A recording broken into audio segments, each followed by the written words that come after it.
ರಾಜ್ಯ ಸರ್ಕಾರದ ನಿವೃತ್ತ ನೌಕರರಿಗೂ ಆರೋಗ್ಯ ಸಂಜೀವಿನಿ ಸೇವೆಯನ್ನು ವಿಸ್ತರಿಸಬೇಕೆಂದು ರಾಜ್ಯ ಸರ್ಕಾರಿ ನಿವೃತ್ತ ನೌಕರರ ಸಂಘದ ತಾಲೂಕು ಘಟಕದ ಅಧ್ಯಕ್ಷ ಸಿಕೆ ಮಲ್ಲಪ್ಪ ಹೇಳಿದ್ದಾರೆ.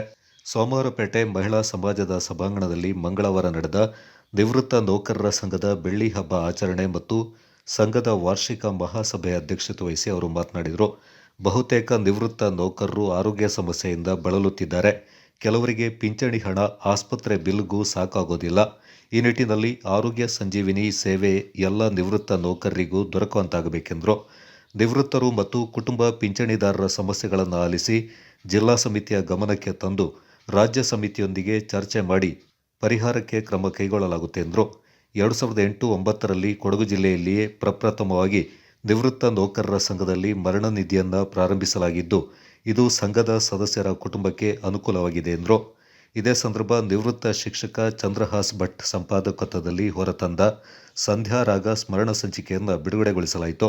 ವೇದಿಕೆಯಲ್ಲಿ ಸಂಘದ ಜಿಲ್ಲಾಧ್ಯಕ್ಷ ಮಾದಮ್ಮಯ್ಯ, ತಾಲೂಕು ಘಟಕದ ಗೌರವಾಧ್ಯಕ್ಷ ಹಾಲೇಬೇಲೂರು ನಿರ್ವಾಣಿ ಶೆಟ್ಟಿ, ಸಂಘದ ಎಲ್ಲ ಪದಾಧಿಕಾರಿಗಳು, ಹೋಬಳಿ ಘಟಕದ ಅಧ್ಯಕ್ಷರು ಪಾಲ್ಗೊಂಡಿದ್ದರು. ಜೈ ಹಿಂದ್, ಜೈ ಕರ್ನಾಟಕ.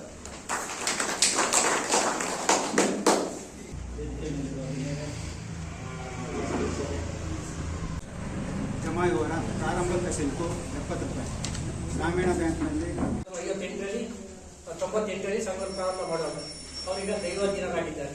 ಆ ಸಮಯದಲ್ಲಿ ನಮ್ಮ ಗೌರವ ಅಧ್ಯಕ್ಷರಾದ ಹಾಲೇಬೇಲೂರು ನಿರ್ವಾಸಕರು ಕಾರ್ಯದರ್ಶಿಯಾಗಿದ್ದರು. 2ನೇ ಬಾರಿಗೆ ಅಧ್ಯಕ್ಷರಾಗಿ ಹಾಲೇಬೇಲೂರು ನಿರ್ವಾಸಕರು ಅಧಿಕಾರ ವಹಿಸಿಕೊಂಡರು 2013ರಿಂದ.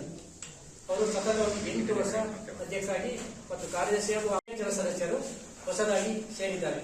ಈಗಾಗಲೇ ಹೇಳಿದಾಗೆ 8 ಜನ ದೈವಾಧೀನರಾದರು. ನಂತರ 2024-25ನೇ ಸಾಲಿನಲ್ಲಿ ಈಗಾಗಲೇ 7 ಜನ ಸದಸ್ಯರು ಹೊಸದಾಗಿ. ಇದರಲ್ಲಿ 14 ಜನ ಪಿಂಚಣಿದಾರರು ಇದ್ದಾರೆ. ಯಾವ ಸದಸ್ಯರು ತಿನ್ನೋರು ಅವರು ನಾವು ಕುಟುಂಬ ಪಿಂಚಣಿದಾರರು ಅಂತ ತಗೊಳ್ತಾ ಇದ್ವಿ.